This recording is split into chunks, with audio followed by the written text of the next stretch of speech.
ان اللہ یدخل الذین آمنوا وعملوا الصالحات، بے شک اللہ داخل کرتے ایمان و عمل والوں کو جنتوں میں، تجری من تحتها الانہار کے بہیں گی اس کے نیچے نہریں،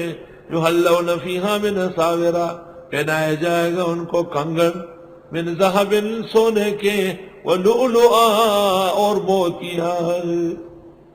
آہا ہا، لؤلؤ موتی، والغلرہ، رأیت طفلا علی القصیر، میں نے ایک بچے کو دیکھا چھت پہ کھڑے، فقلت ما اسمک فقال لؤلؤ، میں نے کہا کیا نام ہے، اس نے کہا لؤلؤ، فقلت لی، میں نے کہا میرے لیے، فقال لا لا، اس نے کہا نہیں اپنے ابا جان کے لیے، تو جا اپنا کام کر۔ ادیبوں نے کیسے الفاظ یاد کرا ہے، رأیت طفلا علی القصیر فقلت ما اسمک فقال لؤلؤ، فقلت لی فقال لا لا، ولؤلؤا اور موتیاں، گندم اور باجرے اور جوار کو اکٹھے کیا تو سکہ بنا، سکے کو جمع کیا تو چاندی بنی، چاندی کو قیمت کیا تو سونا نکلا، سونے کو لپیٹ لیا تو ہیرے جواہرات نکلے، کأنہن الیاقوت والمرجان،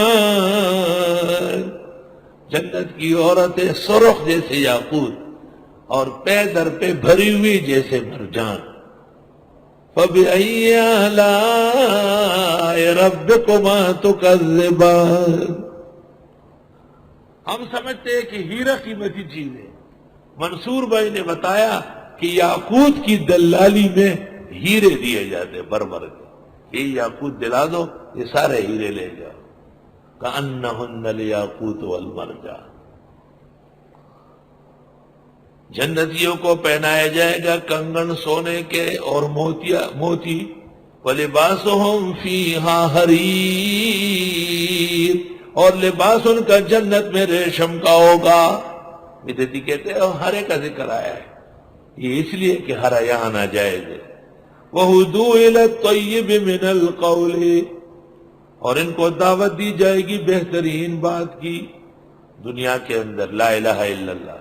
وَهُدُوا إِلَى صِرَاطِ الْحَمِيدِ، اور ان کو ہدایت دی گئی تھی سیدھے راستے چلنے کی، خوبیوں والا راستہ، ان الذین کفروا، بے شک وہ لوگ جنہوں نے کفر کیا، وَيَصُدُّونَ عَن سَبِيلِ اللَّهِ، اور روکتے ہیں اللہ کے راستے سے، تفسیر میں بھی نہیں آنے دیتے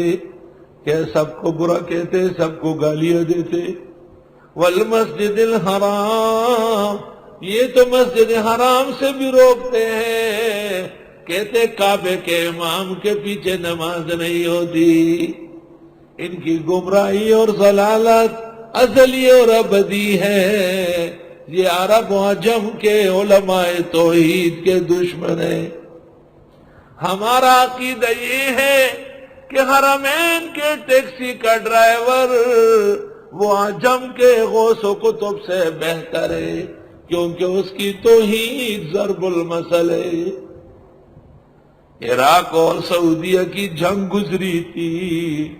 اور ہم عمرے کے لیے گئے، ایک ٹیکسی والے سے پوچھا یا شیخ ماذا تشاجر بین العراق و بینکم، فقال ان کان حربا کبیرا ولكن اللہ دفعہ عنا ببرکت بیتہ، اب بڑی مصیبت آئی تھی لیکن بیت اللہ کی برکت سے اللہ نے ٹال دی۔ میں نے منصور سے کہا یہ جواب پاکستان اور افغانستان کا کتب بھی نہیں دے سکتے جو ڈرائیور دے رہا ہے، کہ بیت اللہ کی برکت سے مصیبت ختم ہو گئی۔ الذی، وہ حرم، جعلناہ للناس، جس کو ہم نے مقرر کیا سب لوگوں کے لیے، سواء العاکف فیہ والباد،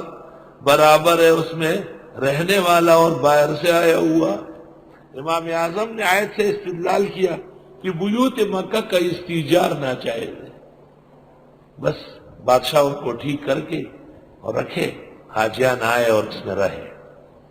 لیکن اس میں انتظامی تکلیف پیدا ہو سکتی تھی، اس لیے حنابلہ کا مسلک زیادہ مناسب ہے، اس کی ایجار ہو رہا ہے۔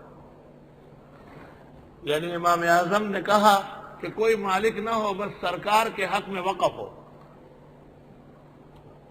اور وقف جس طرح مساجد ہے اس طرح وہ بیوت مکہ بھی، سب لوگ آئے اور اس میں رہے اور جائے، سواء العاکف فیہ بالباد۔ متاخرین حنفیہ نے کہا حکم تو یہی ہے، لیکن انتظام کا تقاضا ہے کہ نہیں، تسلط ہونا چاہیے۔ چنانچہ مسجدوں پر بھی تسلط ہے، کسی کمیٹی یا وہاں کے صدر اور امام کے خلاف کوئی وہاں تقریر نہیں کر سکتا، ٹھہر نہیں سکتا۔ وَمَن يُرِدْ فِيهِ بِإِلْحَادٍ، جس نے چاہا یہاں کجی، اس سے غلط فائدہ اٹھایا، بِظُلْمٍ، گناہ کر کے، نُذِقْهُ مِنْ عَذَابٍ أَلِيمٍ، چکا دیں گے اس کو دردناک عذاب۔